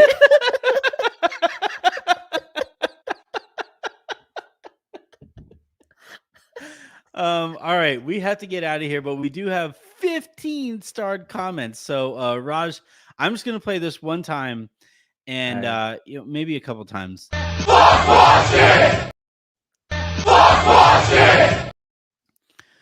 All right, I'm just gonna dive in here. Lane R writing, should have thrown the game. We'd have faced them in the Western Conference Finals. Look, man, like questions need to be No. asked and answered here, Raj. Like now that the season is over, would you have preferred to wait and maybe get Jared Vanderbilt ready for that That's final not team? fair. Don't do that to me. That's not He fair. was No. ready to he was clear to play in this series, and you could have possibly had him later in the postseason. Yeah, no, I'm still not with that because I think just the push of that you could have been home 2 weeks ago or whatever it was. So no, I'm not. I'm not with tanking that game. We'll Okay, make well, up for it next year. I am. All right. Justin Tyndall writes, laughed my ass off in the second quarter when Ham took out Spencer Dinwiddie and put in Vincent. Then their ass off again that he started Dinwiddie in the fourth while Braun rested and not Austin. Get rid of this clown. I think the Lakers are going to be taking your advice and getting rid of said NBA head coach. Do you think Darvin ever gets another chance? I don't think he does. Well, I think he'll be picked up pretty quickly for an assistant. You know what I mean? Yeah. So like, and the way that But head it took coach him that how you, many interviews to even get this opportunity? And that's true. Yeah. But I mean, player, you can like re up your value as an assistant, right? You go and win again a championship somewhere. It kind of again puts your name in the spotlight. I can see him get him another chance down the line. Probably not soon. do you think he gets some training on how to handle post-game press conferences? All right, man. Stop talking about hell of a game and hell of a team and energy and grit and all that other shit. Like, you actually do have to mention that, like, yeah, you like Here's the thing. After this game, right, he's already talking about injuries and how they were the key to the season and how it played out or whatever. You chose, Darvin. You chose to play Austin Reeves 33 and 34 minutes to end your season. That was a choice you made. That was not forced by injury. You had all of your guards available, and you played him that much. And the fact that he is rolling out of here without taking accountability again says everything I need to know about him and his what he's able to, or what he's capable of doing as an NBA head coach. Jason Kelly writes, Spencer Dinwiddie getting any minutes is unreal. I feel like LBJ staying ends the championship aspirations for his career. There just isn't a trade that takes the Lakers that far. I don't think they need to go that far, right? It says it right there on the right side of your screen. Like, this is they are the team that the Lakers just lost to in one of the closest, gentleman sweeps of all time. I said it. That is the reigning champion, and that is, for my money, the favorite to win the championship this year. Now, maybe we'll see how banged up they are and the impact that has against Minnesota. But I that is a team that, last year swept you out of the playoffs, and you finally get a win against them this year. I don't think Denver is going to be any better next year. There's not much that they can actually do to improve that roster unless you're hoping that Christian Brown and Peyton Watson take really meaningful steps forward and are actually playable, because I didn't think they were very playable in the series. I don't know. I don't think the Lakers are that far off. And does this end unless LeBron forces a trade to go play with Jokic?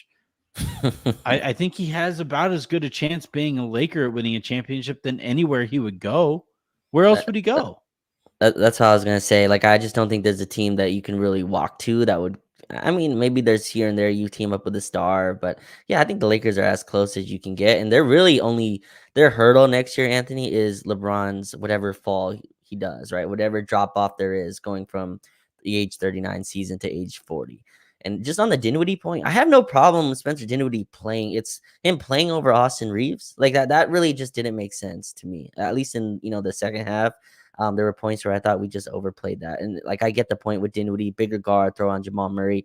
But yeah, Dinwiddie, I think, was a fine put into the rotation. It just, I didn't understand, I guess, him or Gabe kind of playing that much when you had Austin in such low minute territory. So we'll see. Justin Tyndall, again writing, led by 9 halfway through the third. Jokic flops after a miss. Braun boxed him out legally, but flopped to get the foul. Instead of our ball up 9, Jokic made a 3 on that play. I know what play he's talking about. Look, man, refereeing is going to be this is why it matters that you play a game at home rather than on the road. And that's why it matters what seed you enter into the playoffs with, right? That's why it was so frustrating all year. I started the year doing standings watch.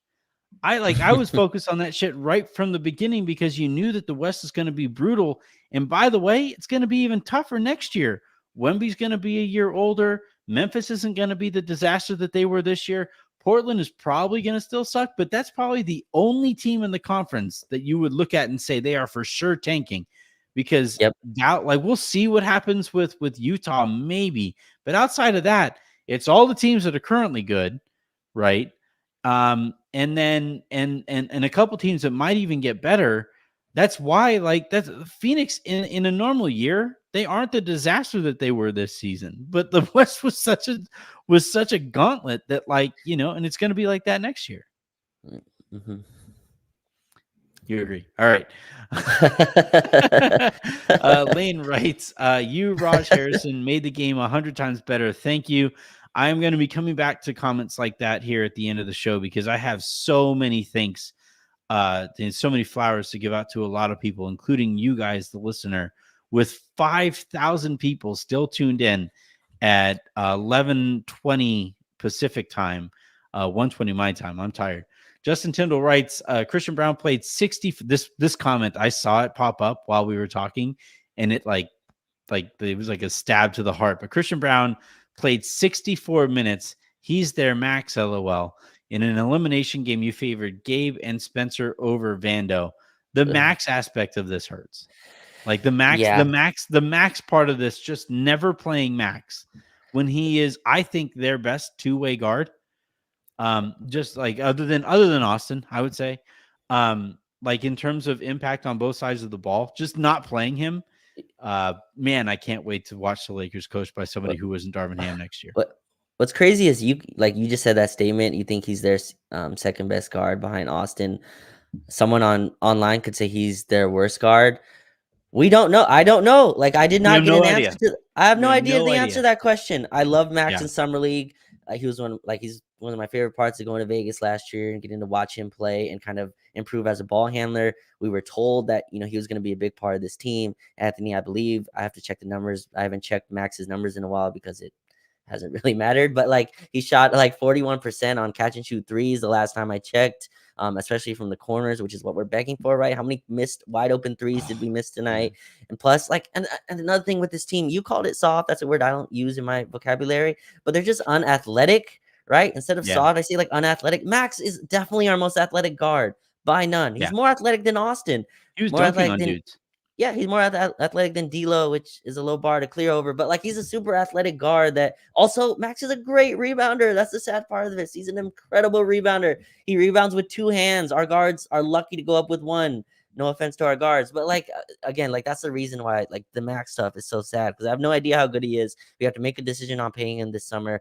I thought he was great when he played. He had a game where he locked up freaking Donovan Mitchell this year and got us a win for that on the road. And then I was again taken out of the rotation because Cam Reddish's legs healed that day. Like it's just, I have more grace for Darvin than most. It's just the Max Christie stuff is just, I don't know if he's good. You called him the second best guard on the team. I could say he's worse than Jalen Hood-Schifino. Who knows? I have no clue. There's a gap there in the playing time that okay, like he's not worse than Jalen Hood-Schifino. I just using I'm just using that as a frame of reference. Don't take that literal. But I'm sorry. You were cooking. You had it going, and then you had to go there.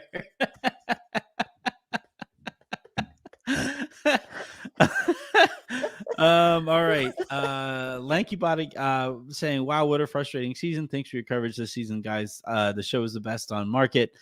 Cheers. Looking forward to some big changes here, like on this show and with the Lakers. I am telling you guys, we have a really, really cool offseason for us in the lounge here ahead of us too. It's like some really awesome announcements that I can't wait to unveil to everybody.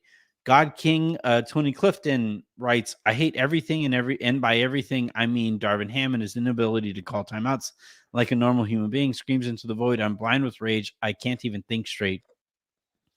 The timeout thing is kind of tough tonight because he lost one by via the refs. Just not making the right call and forcing him to use a timeout that he wouldn't have otherwise used. But it's the same trend all year. So I think that's a big, my problem with Darvin is in tonight's game, like my biggest problem with Darvin was you had at various points, like right from the get-go, you had Jamal Murray shooting with a heating wrap during pregame warmups, right? You needed to, this is going to sound dirty. This is going to sound problematic or whatever, but ask any pro player, anybody who has ever played basketball ever, right? Anybody who has played any competitive sport ever, if going into the game that a player has something wrong with their body, the first thing that you're going to do is see how it goes for them when you hit that part of their body. So you need somebody to stick out a knee and have him go around a screen and ding up that calf right from the beginning of the game. You need, like when KCP turned his ankle, the first thing that Lakers should have done is test him to see how that ankle was going to hold up. And you have I'm like one of my favorite anecdotes was from, I forget who it's from, but you hear examples of this all the time. I think it was from James Worthy actually, where in the 80s, players would be reluctant to wear bandages on parts of their body because that acted as like a bullseye, right? And so like you would have guys who needed to have their like wrist taped up or their ankle taped up, but wouldn't get it taped up because they knew when they walked onto the court, the very first thing that somebody standing across from them was going to do was hit them on that bandage just to see how that was going to go. And it really bothered me tonight that the Lakers made no attempt at any point to adjust to the maladies that the Denver Nuggets were dealing with in this game. That's the part of it. Like, that's the lack of awareness that Darvin just like completely showcased throughout his Lakers tenure. Yeah, remember how we started this game? We took like 4 threes in our first 5 possessions and didn't even hunt Murray once. Murray was like able to get real comfortable, settle in to his home crowd, got a layup, got a couple jump shots, and from there he was feeling really, really good. But yeah, I didn't understand that at all. Make Murray come and screen, make him guard, right? Murray was just sitting in the corner with Austin standing there. Like, we didn't even make him guard, and KCP either. We didn't really put him on ball screens. They were able to just let KCP sit on D'Lo. And eventually KCP got warm and hit one of the biggest shots of the game, a clutch 3. So I agree with you. The matchup hunting just was not there, and hasn't been there for most of this series. BG the kid asking, wait, Anthony, do you have any inside info on Darvin? Yeah, I do. And it will be released tomorrow morning on LakersDaily.com. I saw that earlier, and I've just been laughing at like with the $2 just for you to spill the whole thing right there. Like, well, all right. You know what? You're right. It is a super comment. So I'll like go back to what I've said tonight, right? In that I was told heading into the series heading into game 4 that had the Lakers lost game 4, the plan was to fire him on Sunday, then have exit interviews on Monday, and kick off your offseason and the coaching search on Tuesday. Obviously, the Lakers won that game, and then the game was close here tonight. So we'll see what impact that has on Darvin's future with this franchise. But given Darvin's quotes after the game, given McMenamin's article and the Athletics article, and what I know, I think we could pretty safely say that Darvin Ham is going to be fired. Lakers Sean asks or writes, we don't need D'Lo. AR should run point and spend what it takes to get Bridges, much better balance. Any ideas for bigs next season? I'm going to dive into like their offseason position by position here coming up. But like in Raj and I talked about like the type of bigs that we would kind of prefer. But I think this is an actual kind of opportunity here to talk about AR in that like this last offseason, I don't think, and I think it was probably the right call because I don't think he was quite ready to be a point guard this year. But they kind of straddled the fence with Austin with handing over the offense to him in any way. They still kept D'Angelo Russell, not just at the beginning of the season, but after the deadline as well. And I do kind of think it makes some sense going into this next offseason. Like, I think the way to optimize your offseason, the most intelligent way to go about it is to actually consider Austin your point guard, but it comes with risk too. So how would you handle this? Yeah, like I always, again, like it's what are you going for next season, right? And what does LeBron need, I guess, to go through a regular season? I think down the stretch in clutch situations, LeBron's likely going to have the ball, or Austin's going to have the ball, right? So I think like point guard is kind of used in this stretch in terms of like who's running your offense and who you want next to you. And it's a tough decision. Like, is obviously I think D'Lo's probably gone next year. I would still like, I love Austin. I think like he's one of our, you called him the 3rd best player. I would agree with that. You probably just need one more guard to help just be more consistent. I thought this year Austin kind of had to play above his level a lot of the games that D'Lo just did not show up to or just was not good enough in.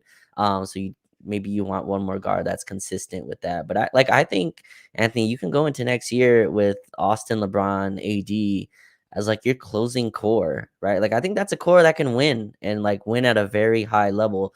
And you spoke a lot on this podcast about earning LeBron's trust. That's a dude that has LeBron's trust. Like that, it's very clear. I don't know. Like, you can quibble with Austin's game and how much he shoots from the 3-point line. None of that matters to LeBron James. Like that dude trusts his season with that guard, just to put it in that perspective. So yeah, like I like Mikal Bridges a lot. Like I think that's a very interesting player. I'm not sure I would give the whole farm for him in terms of what we have available, but that's definitely a player I'd be interested in. But yeah, I think like Austin can still be your starting guard next year. You kind of have to be a little bit more specific of what you surround that with. I do think you need a little bit more defensive pieces around that, but yeah, Austin should be a big part of the team next year. Lane R writes, can y'all watch the clip of LeBron smirking and saying, I'm not going to answer that if this was his last Lakers game? That was freaking weird / or vaguely sinister. Look, man, I think there are things that LeBron would like done to this roster and I would like done in this organization. And to this point, he hasn't applied the same pressure within the organization as he did in Cleveland, as he did in Miami, as he did again in Cleveland. I think with this player option that he has heading into this offseason, and given how few years he has as a real championship impact player, here's the thing. I'd be angry if he didn't use that leverage because, frankly, I don't trust Rob Pelinka enough to just say, like, yeah, ignore LeBron, Rob. Do your thing. I don't want to hand the ingredients over to Rob because I've watched him cook and it's like leftover like 2-week-old Chinese food. I'm done with hoping Rob figures this out. I want LeBron and the Lakers to work together in ways that they did at the beginning of this because that's what led to the championship. This whole passive aggressive bullshit, that's got to stop, man. That has to be dead now. Yeah, I agree with that. And I was just gonna add on. I was wondering, Anthony. I was watching the Clippers Mavericks game yesterday and watching Kyrie just absolutely lit the world on fire. And I'm just wondering, like LeBron is kicking out to D'Angelo Russell, who he's praying hits an open three, or and just shoots the meanwhile, open three. He like passed up on open threes tonight. Right. And so, but Kyrie's taking like fake sidestep pull up contested threes. I'm just wondering the imagery that's going on in LeBron's head. No, like I remember in 2020, it gets forgotten, but like Rob Pelinka, again, it was going well. So we got a lot of press conferences, but like he came out and said like him, and he was very clear on this. And I think it was smart of him to do this. He said, no, this roster was not just me. This roster was me, LeBron, and AD texting every day about the roster, every single player. We text, do you want Troy Daniels? Yeah, okay, go get him. Do you want him? Like, do you want like? And I think there's a level of that got cut off after the Russ deal. And I don't know if they can walk back to that center table again and kind of work together. We'll see this summer. But I think that like I agree with you. That should be your star, your GM, and your coach. Frankly, should all be rowing in the same direction. You should not pay two wings $100 million and then they start the guy who makes the least amount of money. That's going in the wrong direction. Alex Chavez writing Malone playing chess, calling Darvin Ham a great coach. Yeah, we joked earlier that was tampering. Look, generally speaking, coaches stand up for coaches. Like they have like this fraternity. They have an actual union, right? There's an NBA coaches union. And so you're always going to see coaches kind of stand up for them, for each other. It's why I don't really like coaches on broadcast because they refuse to criticize coaching. And I think that kind of takes away from what I would like to hear from broadcast. But yeah, maybe Malone knew what he was doing there, seeing as he has beaten Darvin. What is it? 12 out of the last 13 times that the teams have played. Yeah. Jesus, UCSB, or I'm guessing it's Jesus, UCSB writes, LMAO, y'all basura, it's all about Los Clippers. I have a response to that, actually, that should brighten the mood here a little bit. Welcome, everybody, to the Locked On Lakers podcast.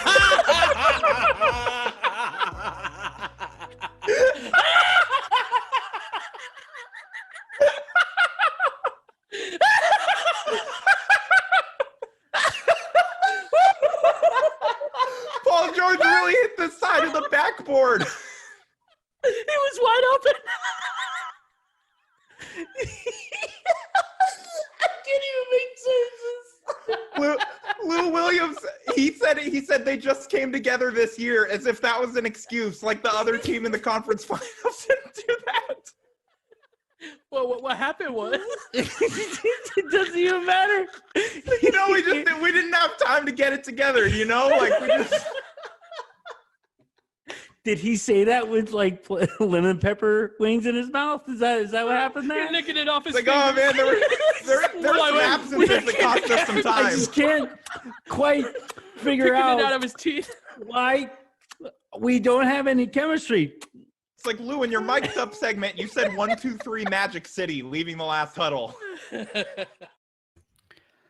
I feel better now. That tends to help. Lane R writing, Rob is so dumb, leaking the Lakers' plans to draft Bronny. Look, man, I think that the Lakers are aware of the work that they have to do to kind of rekindle some of the relationship that they have with LeBron. Like, they saw how well things went when they worked together, and they've seen how things have gone when the two sides are passive aggressive against each other. So, like, can the Lakers figure out some way to get back, rebuild that bridge that has been smoldering over the last couple of years? And one potential kind of olive branch that they can offer there is Bronny, but I think it has to go way beyond him, man. I think for LeBron, the coach is going to matter, the personnel is going to matter, and I hope that LeBron doesn't push too hard for Trae Young with the clutch connection there. But like, you know, at the end of the day, you know, the organization and the star, and you see this everywhere. Like, the teams that are the most successful work in lockstep with their superstar. Period. There are no successful organizations that were not working alongside and with their superstar. It just doesn't happen. Now, sometimes that gets out of balance, and sometimes it gets out of whack where the player gets a little bit too much power, and you have Bradley Beal happen in Washington. But far more often than not, Steph, Kobe, Dirk, Wade, LeBron a few times over. Like, you go through champions over the years, and historically speaking, you have organization and superstar working together. And the Lakers for the last few years, that's not how I would describe things going. Me either. The Bronny thing, just again, this is just me just unaware of how things work. But like, I feel like Pelinka and LeBron should be speaking enough that like LeBron should know you're interested in Bronny. Like, why does this have to go through a different medium, right? Like, why leak this out and then it gets to LeBron? This should just be, again, this is with the passive aggressive or whatever you want to call it stuff. Like, this should be just a conversation you have with LeBron. Hey, LeBron, we're thinking about bringing Bronny in. What are your thoughts? You know, like, that should be the conversation. It shouldn't be, hey, Shams, we're thinking about bringing Bronny in. And Shams talks about the Lakers might bring Bronny in, and then LeBron finds out through that way. These are conversations that your star player and your GM should be having on a daily basis, really. Maybe not on a daily basis, but these are thoughts that should be, you know, kind of transferred over to your star. And I don't know. It's strange seeing that be one of the first leaks of the night, which really concerns me about this offseason. If one of the first leaks is what we're going to do at the draft with Bronny, that's great for me, because like, I think Bronny's going to play a lot of South Bay Laker games, and like, it'd be nice to go down there, have another player to kind of. What if Bronny shows up and immediately surpasses JHS in the pecking order? They can play together. You know, they're two guards who can They're too small. No. South Bay, it's fine. In South Bay, they can play together. There's a lot of small guard units that play in the G League. So they can play together. They're also defensive-minded guards, right? Bronny's a defensive first guard coming out. Jalen Hood-Schifino was drafted for his defense, right? One of the Steelers leaders in, you know, when he was coming out. So I think they can play together. But you know, that's for another time. Jarrell Lopez asking Gabe, Rui, N17 for Jeremy Grant. Like, no matter what wing we're talking about, whatever forward that we're talking about here, I don't think Portland takes that trade offer, for one thing. Like, it would take more to get Jeremy Grant. But for another, like, the Lakers, I think that is kind of the prototype that the Lakers are kind of looking for here is somebody who can do a little bit on the offensive side, do a little bit on the defensive side. And maybe they hope that Rui becomes that, maybe they hope that Vando becomes that, but like both of those guys are so far from being impacts on the other side of the ball that they are better on, right? It's like Rui is a really good offensive player, but can be a disaster on defense. Vando is a really good defensive player, but he can be a disaster on offense. The Lakers need to find guys who like will not be that kind of a disaster on either side of the ball. Right, and Jeremy Grant, number one, makes too much. I'm just not comfortable with him coming over, and I'm just not sure he wants to do the role that we want to put him in. It's very tough for me to see players. He who hasn't go wanted up. to in like a few years. Right, it's tough for a player to go from the undersized role to get a huge offensive ass to go backwards in their career, especially at Jeremy Grant's age. So I just don't see it. All right, two more here. Hey guys, how concerned are you with LeBron and AD playing in the Olympics affecting their play and health going into next season? And it doesn't concern me as much as the FIBA did, with Austin, because those guys are so much more in tuned to their bodies and what they have to do in off season to get ready for the upcoming season. So like I'm not as concerned over it, but extra basketball with both of those guys isn't ideal. I mean, all due respect to the rest of the world, like that team is going to just run over. I mean, like, see, I don't know, man. Really, I don't know. I see that roster. They're talented enough too, but we'll see. Okay. Well, LeBron and AD don't have the ask, at least, that they do on the Lakers that Yeah. they're going to have on that team. So I think hopefully you'll be okay. Sure as fuck hope not.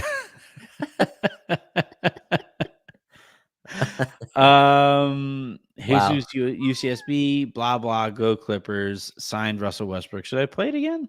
Like, you want me? I guess I can do it again. I can do this. Welcome everybody to the Locked On Lakers podcast.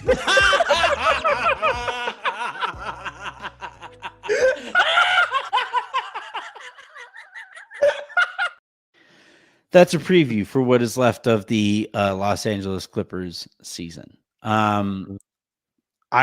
Before we get out of here, Raj, and I know we're now going on an hour and 50 minutes of podcast after this game, and I have a shit ton of editing to do. I'm going to be up really, really late today, but I do want to say to everybody, I cannot possibly thank you guys enough, because the thing about this industry, and I recorded a podcast after I got laid off. I recorded a podcast with Ethan Strauss for my Substack feed, and we talked about like there's this really, really funny line, really, really deep line that Jerry Seinfeld uses, where he like talks to another stand-up comedian, and this stand-up comedian tells him, man, I don't know if I can keep doing this. This is really hard. It's a really difficult life. It's a really difficult living. I don't know if I'm ever going to break through, yada, yada, yada. And Seinfeld basically looks at this player and goes, or this player, Freudian slip, but he looks at this comic and goes, fuck else are you going to do? And I like, Ethan and I had that conversation, and I've had all these conversations throughout the industry after this, where over the last like couple of years or so, man, I have so much credit card debt that like has gotten us through to this point here, to where like now I'll be able to like start like we are now back on our feet, and everything it is, all the sacrifice taken to pay our bills and pay the mortgage and Avery's daycare, all that shit, like, and all the while, and like it reached points where I've freshened up the resume, considered going back to PR, looked into sales jobs, all that stuff. and yet I kept on coming back to like, fuck else would I do? I love this too much. And I think I'm too good at this to just like walk away from it. Right. And that was what a lot of people in this industry kind of told me was, and, any number of people who, I'll leave nameless, for their own sake, because it's their poor judgment that they told me I should stay in this and that I'm good enough in this to keep on chugging along. And to go through everything that we went through over the last year or so, year and some change, and to arrive now at a place with the help of Odyssey and with the help of some really, really great friends, Raj being at the, damn near, if not the top of that list, basically saying like, yeah, anytime you want me to come on, anytime, let's talk basketball. Let's watch basketball. I just want to talk basketball. There are so many people, Raj, Harrison, Aaron, Sabrina, and the people who like we are working with here to partner with on the other side of the season, heading into this off season, who like when I reached out and said, hey, this is what I'm thinking about doing, they were like, oh my God, yeah, that sounds great. And now we're going to be working on that. Now that the off season is finally upon us. Will Enever and Danny Freisinger, like the people who at Odyssey have not just equipped us with the ability to build out this thing again, but have also empowered me to like really flex my legs and stretch my legs as an executive potentially here moving forward. And like all of these things, I'm just in awe at the fact that like somehow, some way we have built this thing out to where we are now set here moving forward. Like we hit rock bottom and we kicked off of the bottom of the pool. And now like the really cool things that are going to be coming here in the next few weeks even is incredible. And none of it whatsoever. And I hope that, we have 5,300 people watching right now after the Lakers season has already ended. To each and every one of you who are listening, whether it's on YouTube, on Twitter, whether it's in pod form, whatever, I want to say from the bottom of my heart, and I'm trying really hard not to cry right now because this has been a fucking year, but I'm trying really hard not to cry to say to you people, thank you. You guys have stuck with us and allowed us to rebuild this plane mid-flight. This plane was freaking crashing, and we had the opportunity somehow to, build out new wings. We built the engine. Sometimes it took the occasional parachute to like try to keep this in air. But now that we have built this thing out, we are on the verge of some really fucking cool shit. Really, really cool stuff. And I, again, saying this as somebody who is not capable of doing anything else. I was a good PR person. I was good at that stuff. I don't want to do that again. I am not capable of working at a typical 9 to 5. And I'm saying this as somebody who wants to build this out, to give Raj the opportunity that I know that he's capable of, to get Harrison and everybody else like Aaron and like to build this out into the empire that I think that it could possibly be. I want to thank you guys so greatly. And I think I just heard Miles wake up, and I think Jen just walked by as I was doing this. So maybe she's awake as I'm saying this, but Jen like did an insane amount of work to keep the family afloat, to be able to keep this thing running. And, all over the place, the guests who anytime I ask, hey, do you want to come on the show? And like the people who like I can't believe that I get to talk to on a regular basis. The people I can't believe that I just get to text on a regular basis, right? Somebody who Brian Windhorst just happened to be in Austin, in my area, a couple weeks back. I said, hey, if you ever happen to be in like San Antonio, I have no problem whatsoever going down and grabbing lunch with you. Oh no, man. I'd love to go and do lunch with you and just talk about all of this stuff. And the people throughout the industry and the guests and again, like I'm rambling at this point, and I'm going to cut myself off here as quickly as I possibly can. But like I am telling you, By the way, Brad who brought me on at Lakers Daily to help supplement this stuff too with my writing. Like like there are countless number of people who I could think right now, but like you the listener, you the viewer, you the Twitter follower, you the TikTok follower, you the whatever follower, however it is that you come across and stumble across our content, I love you.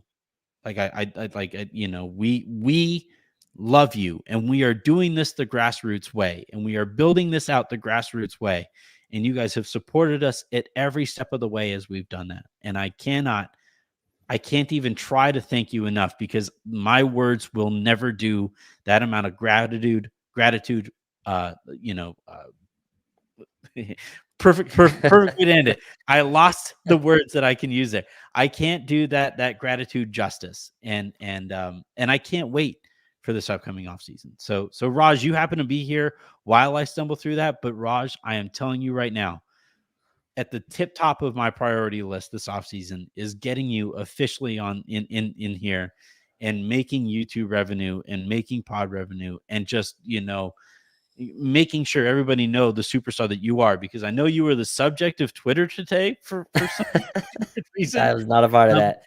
But that is not like the reason that happened is because people love your content so much that they feel like they know you. But I want to make sure people walk away from the Lakers Lounge knowing you and how great you are at this. So you happen to be here, and I want to thank you, Raj, a ton for coming along for the ride. No, I appreciate it. I think, it's been really fun, and I've got, I think, a lot more just confidence speaking in front of a camera when you put it in my face this many times, and I just got way more comfortable like speaking and all that. And honestly, I think our conversations honestly start when the mic turns off. Like, I think like I've enjoyed those a lot more. So it's been really cool. So thank you. I think this has been a really cool ride. I'm excited to see where it goes next, and it's really cool watching it grow. You know what I mean? From the different stops that we were on. And yeah, the plane is flying. I'm no, engineer, no aerospace engineer, but it feels like there's enough gas in the plane, and I think that's what they put in planes. But like there's enough fuel. Yeah. Yes, there's enough fuel on the plane to keep this flying. It's like 87 unleaded. Yeah. Yeah.